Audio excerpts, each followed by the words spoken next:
내가 이미 내 하나님의 성전을 위하여 힘을 다하여 준비하였나니 곧 기구를 만들 금과 은과 놋과 철과 나무와 또 마노와 가공할 검은 보석과 채석과 다른 모든 보석과 옥돌이 매우 많으며 성전을 위하여 준비한 이 모든 것 외에도 내 마음에 하나 성전을 사모함으로 내가 사유한 금, 은으로 내 하나님의 성전을 위하여 드렸노니 곧 모빌에 금 3,000 달란트와 순은 7,000 달란트라.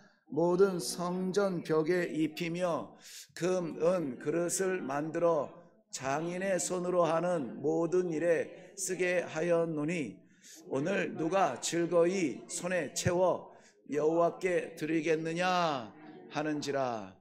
아멘.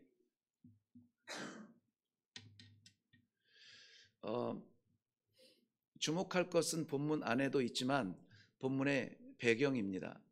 본문의 배경, 역대상 29장은 다윗 시대의 결론, 다윗 시대를 기록한 역대상의 마지막이고요.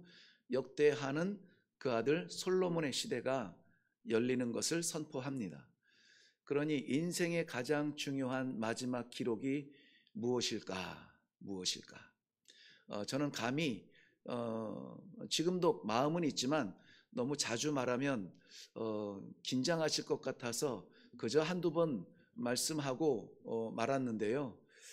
새기신 분은 새기셨을 것이고 이루실 분은 이루실 줄로 믿는 것이 뭐냐면은 제가 한국에 와서 아버님의 소천 과정을 보고 또 이런저런 장례식을 참석하다 보니 유산 문제가 이 가족 안에서 굉장히 중요한 이슈가 되더라고요.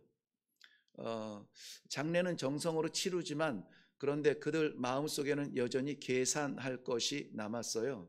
유산이라고 하는 것은 우리가 드린 것이 아니라 그 어른들이 힘쓰고 애써서 이렇게 가지고 있는 것이 대체로 그 땀의 결과입니다. 수고의 열매고 인생에 정말 남길 것 없지만 그저 남은 것이 그 재산, 유산 뭐 이런 거죠. 그래서 지혜로운 사람은 이 물질적인 유산에 마음을 빼앗기기 전에 남기신 그 신앙과 정신을 이어받으려고 기도하는 모습도 저희들이 감격스럽게 보고는 합니다. 그래서 우리 일회교회를 섬기면서 한국에 이제 그 교회들이 어르신들이 많은 포지션을 갖고 있고 우리 교회도 마찬가지고 여전히 우리들에게는 그 시기가 다가올 것이라는 생각이 들었는데요.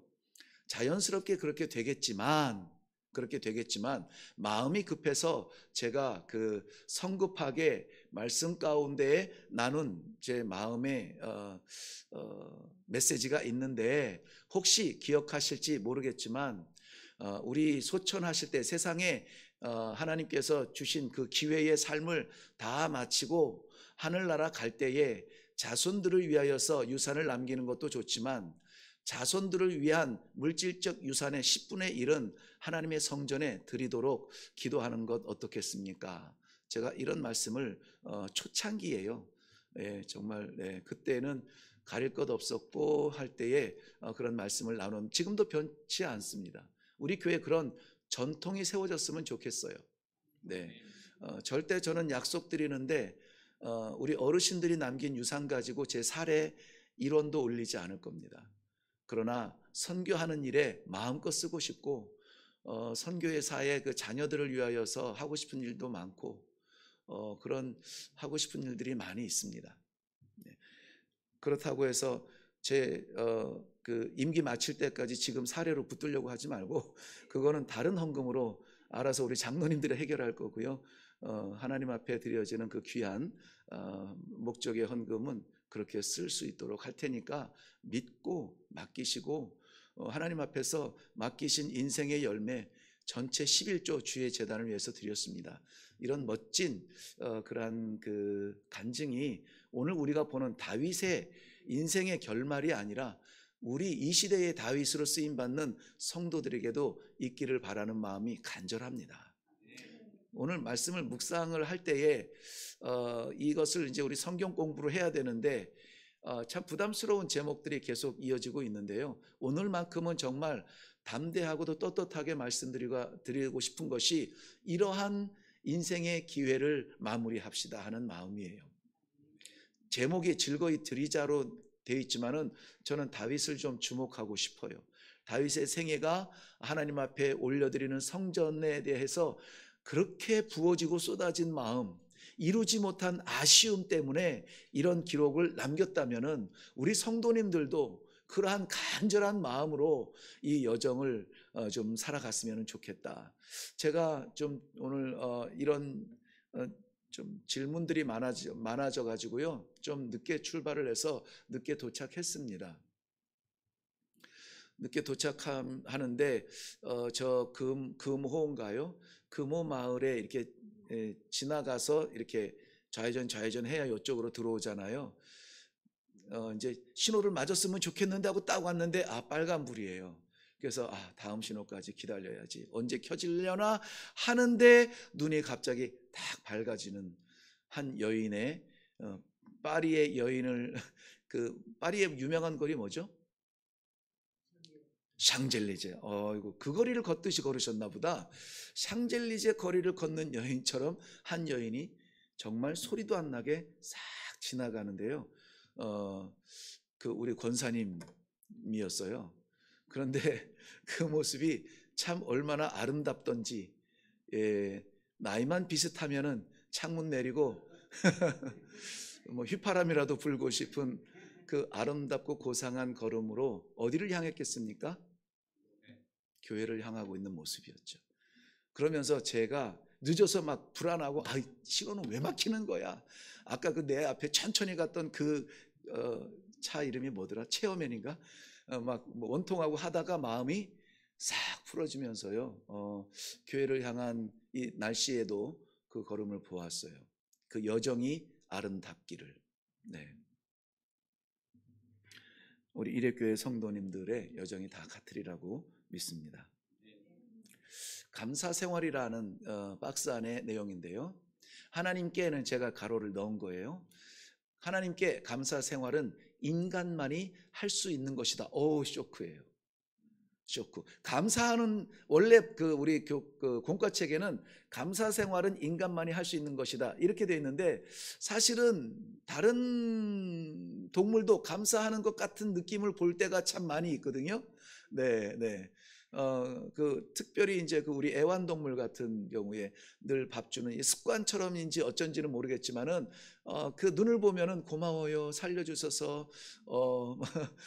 여러분 뭐 유튜브 같은 데 보면은 그 하수구에 버려진 그런 강아지를 구조해서 막 이제 죽은 거예요. 막 이렇게 됐는데 막 그것을 인공호흡 막 이렇게 심폐수술 막 하고 막 살려서 하면은 그 강아지가 막 꼬리를 치면서 막 어떻게 좋아하는지 몰라요. 자기가 살아서 좋아하겠습니까? 살려주셔서 감사하는 거죠. 그런데 그렇게 나에게 직접적으로 눈에 보이도록 나를 잡아준 막 그 은혜를 감사하는 동물들도 많이 있는 것 같아요. 그런데 하나님께 감사하는 것은 인간밖에 없다는 거죠. 하나님께. 그러니 여기에서 중요한 게 뭐냐면은요, 감사하는 존재, 내가 감사하는 존재라는 것이 아니라 하나님께 감사할 수 있는 존재라는 것이 감사한 거예요. 감사는 누구도 할 수 있다? 동물도 할 수 있다. 그런데 하나님께 하는 감사는 인간만 할 수 있다. 저 인간 중에 어떤 인간? 어떤 인간? 누구? 믿는 사람. 그렇죠. 모든 인간이 하나님께 감사하는 것은 아니에요. 막 깜짝 놀라서 구사일생 할 때 아이고 아버지 뭐 아이고 하나님, 그래도 하나님 아버지를 부르는 것은 아니거든요. 근데 우리 믿는 사람은 근본적으로 하나님께 감사합니다. 감사합니다. 감사합니다. 감사합니다. 제가 한번 말씀을 드렸죠. 새벽 예배 기도하러 오시는 목사님 중에 서영종 목사님이라고, 이 성대가 아주 우렁찬, 성대만 보면 한 18살쯤 되신 것 같은데요. 70이 넘으신 목사님이에요. 그 목사님이 저 다른 데도 아니고 제 바로 뒤에서 기도를 하시는데요. 성전에 올라와서 착석하면은 그 목사님이 오셨나 보다 이제 그 느낄 수가 있잖아요. 그러면은 첫 번 입술 벌려서 하는 기도가 감사합니다. 하나님 감사합니다. 이거에 밑도 끝도 없이. 그래서 정말 귀한 기도다. 밑도 끝도 없이 감사해요. 생각해 보니까 감사합니다가 아니에요. 오늘 일으켜 주시니까 감사합니다가 아니라 그냥 무조건 하나님은 생각만 하면 감사한 거예요. 왜? 내가 지금 이 자리에 와서 예배 드리는 것, 이 자리에서 기도하는 것, 내가 무엇이 간데 누구 간데 하나님을 아버지라고 부르는 것, 내가 지금 존재하는 이 성도로서의 현장, 이 자체만 해도 감사해. 저 밖에 내가 씨름하고 왔든지 싸움하고 왔든지 돈 벌다가 왔든지 뭐 하다가 왔든지 상관이 없어요. 지금 이 자리에 하나님께서 부르신 이 자리에 이렇게 동지들과 함께 예배드릴 수 있다는 이것이 그저 감사한 거예요. 이게 우리 생활이 되기를 바랍니다. 가는 자리마다 하나님께 감사할 수 있는 성도가 되기를 바라요. 그것이 인생의 본분이며 동시에 우리의 삶을 더욱 윤택하게 한다, 더욱 풍성하게 하는 비결이 된다. 저는 이 공과를 처음에 한번 봤을 때는 좀 오해를 했습니다. 너무 물질적인 것에 치우친 그야말로 기복신앙을 자극하는 것이 아닌가 이렇게 생각을 하면서 살짝 이렇게 해야 되나 하면서 봤는데요. 하나님께서 이 글을 통해서 깨닫게 하시는 것이 있는데 아니야. 그러니까 우리 성도들은 그 풍요를 물질에 담지 않아. 우리의 넉넉한 마음, 사랑, 베품 이것도 내 안에 풍요롭게 주시지 않았으면 나눌 수 없는 것들인데 하나님이 넘치도록 주신 거야. 그래서 내 가족만을 위해서 기도해도 시간이 없고 정말 내 기도의 한계가 있는데 하나님이 내게 기도의 제목을 풍성하게 부어주셔서 알지도 못하는 만나본 적도 없는 선교사님들을 위해서 기도하게 하신 거야. 그러니까 뭡니까? 기도할 만 나는 거죠. 우리 작은 평소에 갇혀있는 것이 아니라 일회교회가 품는 세상은 땅끝이요 그 민족을 품고 기도하게 하시니 얼마나 우리가 풍요로운 사람들입니까? 그런 의미에서 윤택하고 풍요로운 것이에요. 윤택하고 풍요로운 것. 여러분의 삶이 풍요롭습니까? 아멘입니다. 아멘. 풍요로운 삶을 사세요. 없어 하면은 진짜 많아도 없어 보여요. 감사하면은요 정말 감사할 제목들이 얼마나 많은지 몰라요. 윤택하다고 했잖아요. 삶을 더 윤택하게 할 수 있는 방법 감사하라고요. 윤택하다고 하는 것은 어떤 느낌이 드나요? 어떤 거? 뭐라고 했는데? 감사? 네, 감사. 그렇죠. 감사가 우리의 삶을 윤택하게 한다니까요. 그대로 받으면 돼요. 감사가 우리의 삶을 윤택하게 한대요. 근데 이것이 감사한 줄 아는 거 누가 우리에게 해줄까요? 성령의 기름 부음 받은 사람만 아픈 중에서도 감사해요. 없는 중에도 감사해요. 잠자리가 불편해서 침대가 오늘 왜 이렇게 불편해 이거 확 바꿔버릴까? 그러다가도 머리 들 곳조차 없이 3년을 사역했던 주님 생각하면은 감사해요. 일어나라고 하시는 줄로 믿고 일어나서 기도하시면 돼요. 얼마나 윤택합니까? 풍요롭잖아요. 네, 특히 하나님을 섬기는 성도들은 하나님의 무한한 은혜에 대하여 감사를 드려야 한다. 드립니다가 아니라 드려야 한다로 바뀌어요. 네, 명령으로 바뀌죠. 드려라. 이러한 감사의 마음을 표현하는 방법 가운데 하나가 곧 헌금이다. 왜냐하면 왜 헌금이 이 감사를 표현하는 방법 중에 하나일까요? 그냥 생각나는 대로 제가 틀렸다고 안 말씀드리고 그냥 내 얘기 할게요. 왜 헌금을 하나님 앞에 감사하는 그것 중에 하나로 생각을 하죠? 그렇죠. 예. 모처럼 100점 못 맞았네요. 99점. 네. 세상에서 우리가 필요하고 우리가 쓰는 가장 중요한 도구. 그렇게 말씀한 거죠? 네. 세상에서 우리가 진짜 사랑하는 것 중에 하나 아닙니까? 네, 가장 필요한 것 중에 하나고요. 네, 내가 사랑하는 그 모든 것을 내 것이라 여기지 아니하고 하나님께서 주신 기회라고 믿는 마음으로 하나님 앞에 표현하는 거예요. 표현, 사인이죠. 늘 우리도 알고 이미도 설명을 드렸지만은 하나님은 지폐가 필요 없으신 분이에요. 액수가 필요 없어요. 천년을 하루같이, 하루를 천년같이 여기시는 분이에요. 이만큼 하면 많이 드렸다, 내 생각이에요. 하나님의 생각엔 그 아무것도 아닌 거죠. 아무것도 아니에요. 이것 가지고 진짜 하나님 앞에 드렸다고 말할 수 있을까? 하나님께서는 정말 크다고 말씀하시는 거예요. 우리 지난주에 과부의 두렙돈을 살피면서도 나누었죠. 우리가 셀 수 있는 숫자가 아니라 하나님이 볼 수 있는 마음을 드리라고요. 그때에 그것이 하나님께 드려지는 소중한 드림이 될 수가 있는 거예요. 본문에서는 다윗이 이스라엘 성전 건축을 위해서 자발적으로 자신이 몸소 모범을 보인다. 당시 왕의 재산 자발적으로 드렸대요.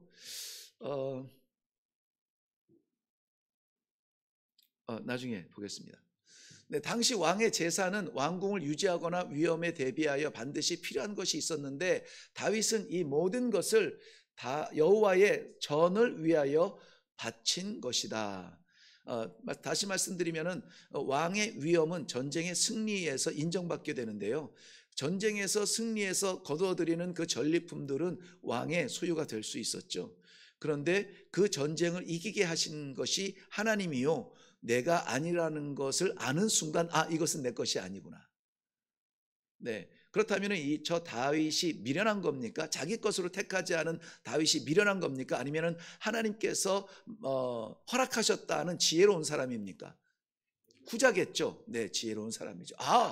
다윗은 어떻게 저걸 알았지? 똑같아요. 우리 삶의 이 전장 같은 터전에 나아가서 싸우고 씨름하고 목숨 걸고 그리고 쓰러지도록 이 싸우면서 거두어 드린 것들이 내가 잘해서 거두어 드렸다. 세상의 모든 경제인들이 똑같이 생각합니다. 내가 잘하고 내가 잘해, 내가 친절하고 내가 이 기류를 잘 파악을 하고 내가 이렇게 해서 이만큼 벌었다. 이것은 세상에 첫 출근하는 사원이나 그 회사의 CEO나 누구나 갖는 생각이라고요. 근데 하나님의 사람들은 뭐라고 생각합니까? 하나님의 섭리와 간섭 가운데 내게 주신 기회인 것이죠. 어떤 기업을 가든지 삼성 간다고 해서 감사하고 구멍가게 구멍가게 문 열러 간다고 해서 좌절하시나요? 그 인생은 실패한 인생일 수밖에 없죠. 눈에 보이는 걸 보고 있으니까. 그런데 하나님이 맡기신 것이라면 이건 내 거가 아니라 하나님께서 맡기신 기회라는 것이죠. 기회.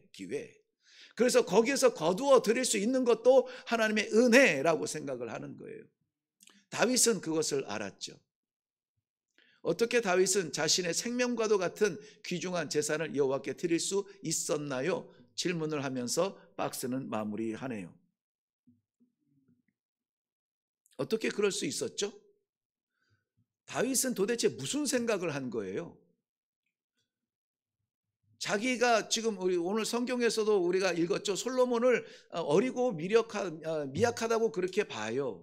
그러니까는 이 솔로몬이 왕으로서 어떤 파워를 가지려면은 경제권이 있어야 돼요. 경제권이 있어야 군인들, 우리 군인이 없으면은 외국의 용병이라도 사올 것이고 무기도 사고 막 이럴 텐데 이 솔로몬한테 물려주는 것을 기쁨으로 여기지 아니하고 나약하고 미련하고 아직 어리지만 그래도 나의 이 모든 것을 여호와의 성전을 위하여서라고 하는 그 마음은 도대체 왜 그런 생각이 들었을까요? 하나님의 은혜인 거예요. 하나님의 은혜. 내 삶을 돌아보고 지금 내 창고에 가득한 이 전리품을 바라보니 하나님의 은혜가 아니면 있을 수 있었겠는가 하는 것이죠. 사람 중에 우리가 사랑을 세상의 가장 아름다운 단어로 사용을 하죠. 그 가장 아름다운 단어가 변질되지 않고 마지막까지 우리를 사랑하는 것은 가족이에요. 그렇죠. 그런데 이 다윗은 가족도 기억하지 않는 존재였다고요. 그랬었죠? 네, 언제 그랬습니까?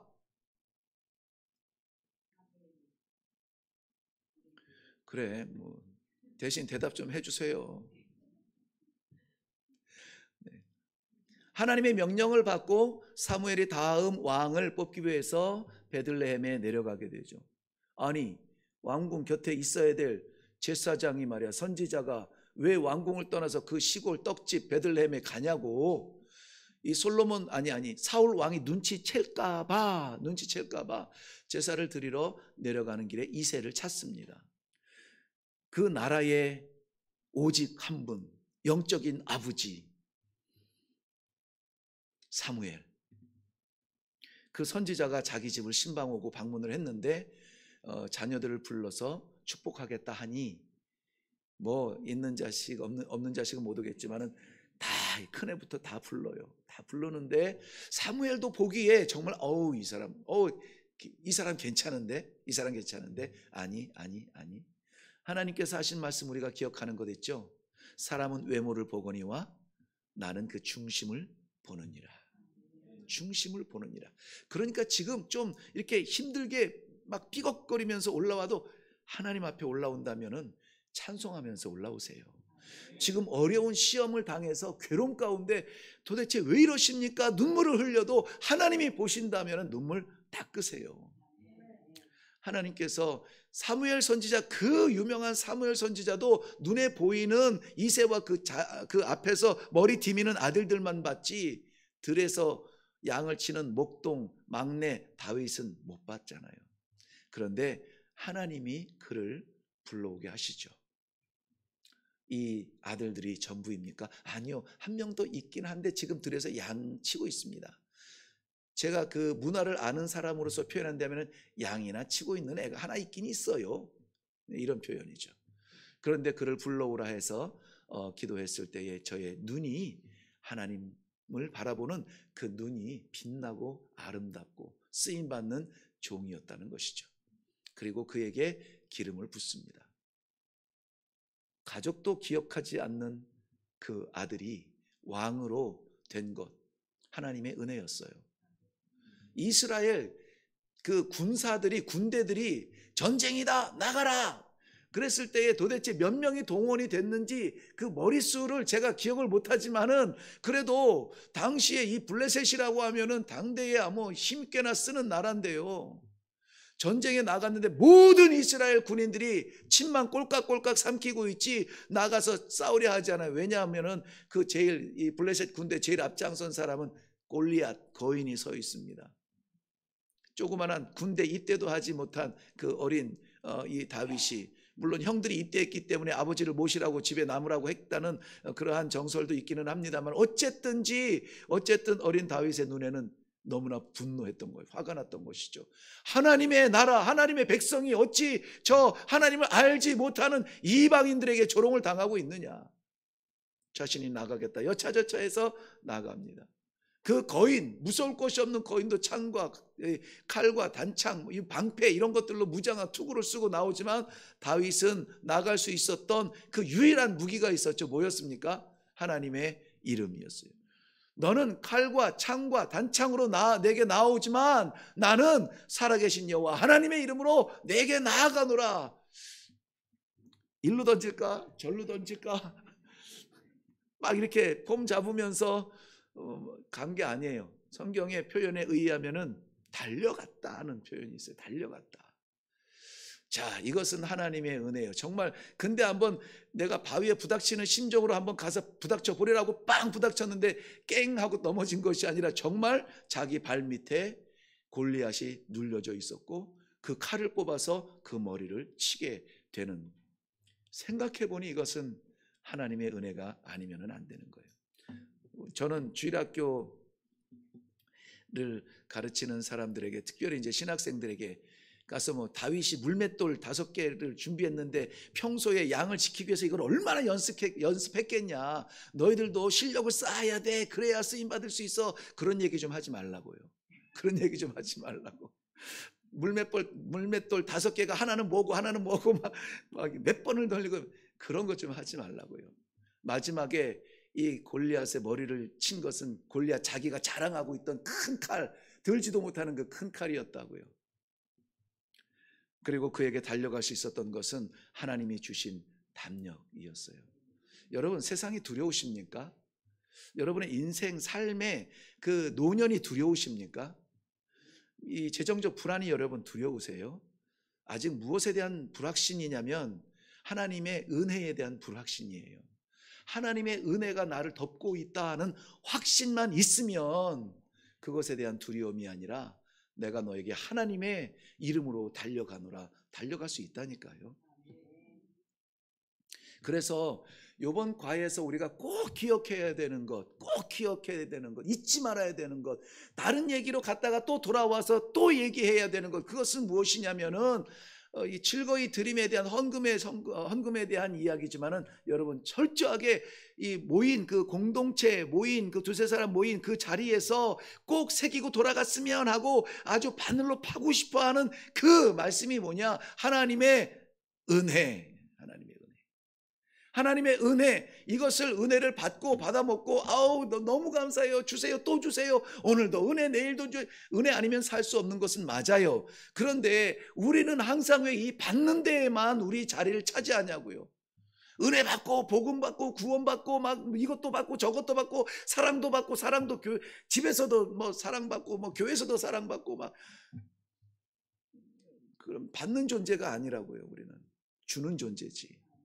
하나님으로부터 값으로 살 수 없는 새 생명, 영원한 생명 구원 받았으면은 감사할 줄 알아야죠.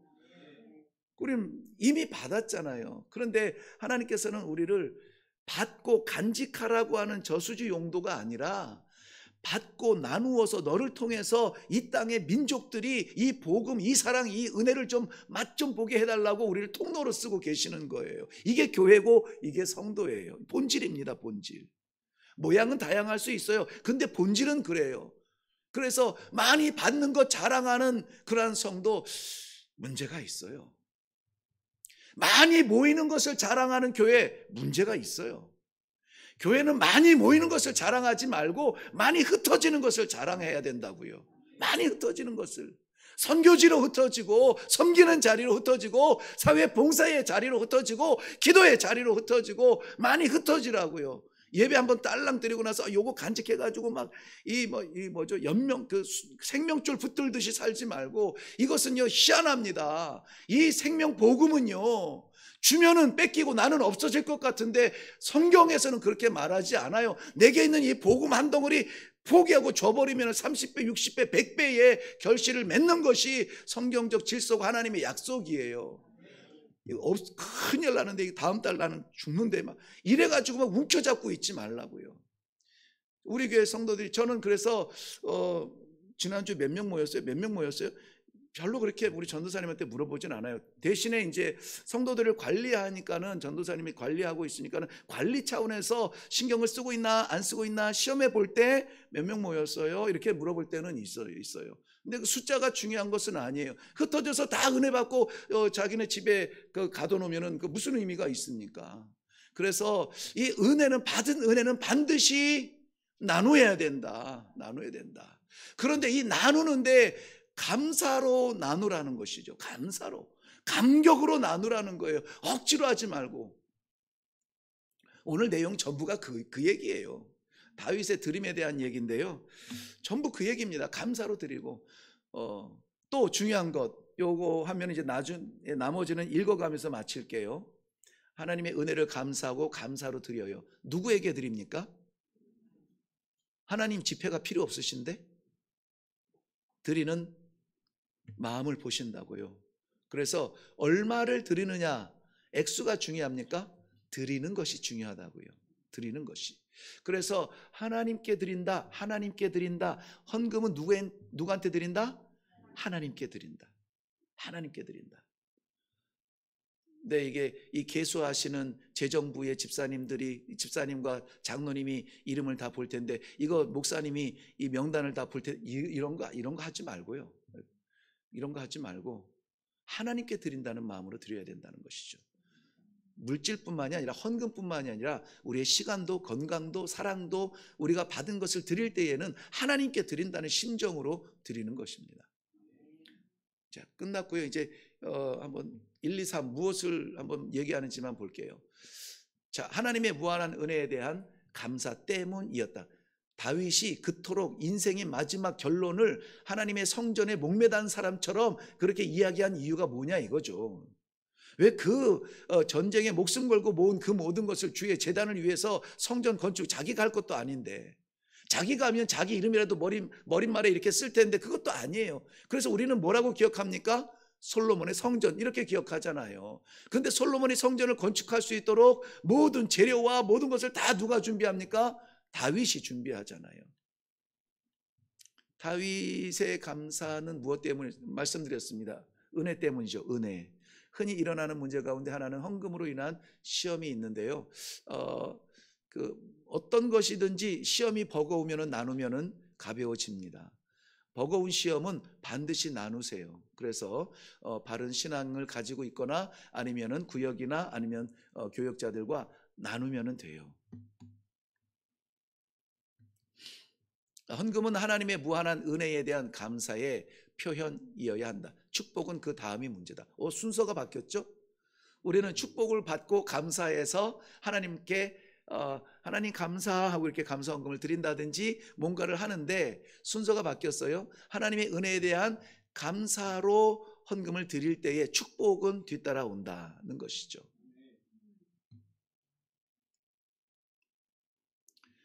네, 다윗이 성전 건축을 위해 준비한 것이 역대상 22장에, 오늘 본문은 29장인데요. 22장에 간략하게 기록을 해놨어요. 뭐 섬세한 기록은 아닙니다만 간략하게 기록한 것 제가 읽어드릴게요. 내가 환난 중에 모았다는 겁니다. 쉽게 된 거 아니에요. 여호와의 성전을 위하여 금 10만 달란트와 은 100만 달란트와 놋과 철을 그 무게를 달 수 없을 만큼 심히 많은 것을 준비하였고 또 제목과 돌을 준비하였으나 너는 더 할 것이요. 저것만 해도 어마어마. 지금 제가 나중에 말씀드리겠지만은 진짜 이렇게 말할 만큼 천문학적 숫자거든요. 너는 거기에다가 더 하래요. 또 장인이 사람이 내게 많이 있나니 곧 석수와 목수와 온갖 일에 익숙한 모든 사람들이라. 금과 은과 놋과 철이 무수하니 너는 일어나 일하라. 여호와께서 너와 함께 계실지로다. 일어나 일하래요. 대단히 송구한 모습이지만 저는 이 모습을 어떻게 연상이 됐냐면요. 제가 어렸을 때 섬기던 교회, 아버님 개척한 교회가 상가 건물 에서 요거 한 반 정도 될 것 같은데 제 기억 속에 반 정도 되는 상가 건물에 개척하다가 그 다음에 상가 한 층을 쓰다가 그 다음에 이제 교회를 건축을 했어요. 근데 건축할 때 그 동네에서 가장 그 높은 지붕, 주택가였는데 높은 지붕으로 올라가는데요. 학교를 갔다가 그 여름에 땡볕에 학교를 갔다가 오면은 저희 아버님은 저 지붕 꼭대기에 앉아 있었어요. 지붕 꼭대기에서 망치질하고 계셨어요. 못하는 게 없었죠. 뭐 전문 목수는 아닐지라도 사람에게 맡길 일은 반드시 당신이 하셔서 그러니까는 교회 아프리카에서 교회 건축할 때도 마찬가지고요. 교회에 대한 섬김에 대한 인상은 딱 그 상이에요.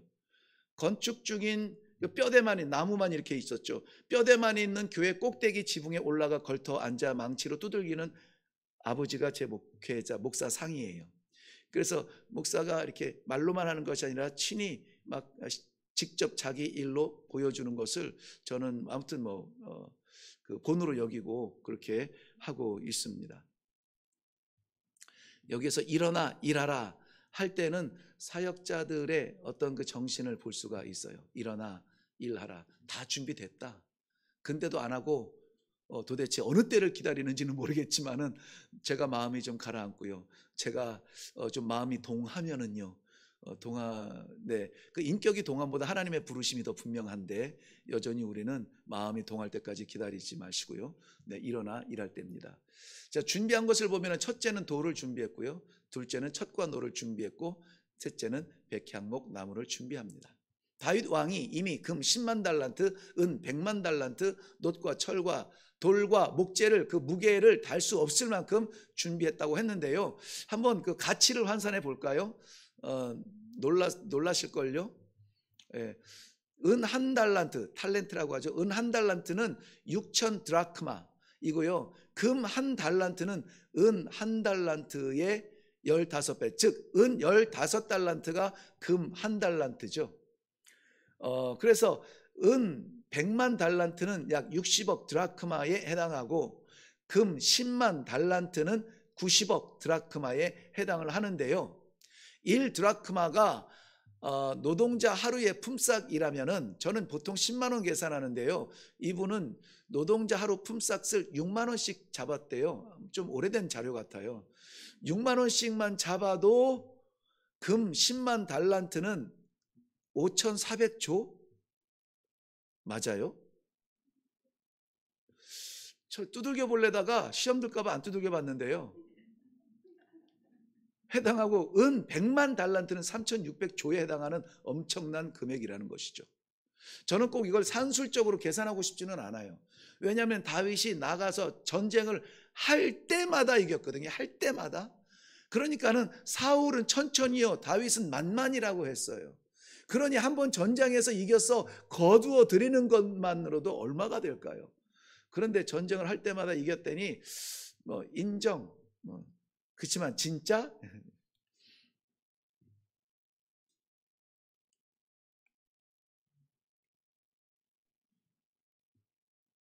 끝이에요? 끝이 아닌데. 네.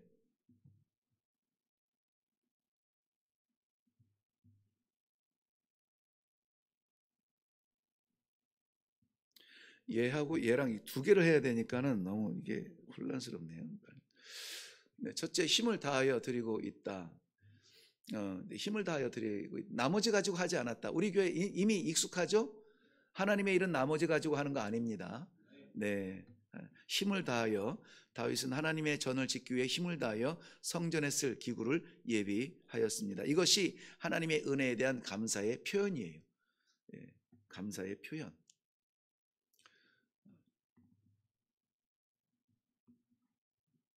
네, 두 번째는 내가 이미 그 가운데 이제 성경 구절이 있죠. 그 성경 구절을 이제 좀 찾으셔서 채우시고 같이 보시고요. 두 번째는 하나님의 전을 사모하여 드리고 있다. 사람은 사모하는 마음이 있을 때 진정으로 상대방에게 헌신코자 하는 마음을 갖게 됩니다. 다윗은 하나님을 진심으로 사랑하고 사모하여 성전 짓기를 갈망하죠. 네, 내가 안 했는데 여기 채워져 있어서 깜짝 놀랐네요. 세 번째는 즐거운 마음으로 드리고 있습니다. 네, 즐거운 마음으로. 다윗은 누구의 강요에 의해서 하는 것이 아니라 그 마음에 하나님, 자기는 왕궁에 거하고 있는데 하나님은 펄럭이는 성막에 머물러 계신다는 것을 바라볼 때에 그 마음에 하나님의 성전을 건축해야 되겠다 하고 나아가죠. 그런데 허락은 되지 않습니다. 네, 전쟁으로 인한 피를 너무 많이 흘린 그 손으로 하나님의 그 성전을 건축할 수 없다는 것이죠. 리젝트. 때로는 리젝트도 은혜예요. 네, 그래서 하나님 앞에 올려드리는 다윗의 성전 헌신의 모습을 보면은 첫째는 힘을 다했다. 힘을 다했다. 그 다음에 하나님의 성전을 간절한 마음으로 사모하는 마음으로 드렸다. 그리고 억지로 하지 아니하고 즐거운 마음으로 드렸다는 것이 다윗이 성전을 올려드릴 수 있었던 그러한 중요한 요소입니다.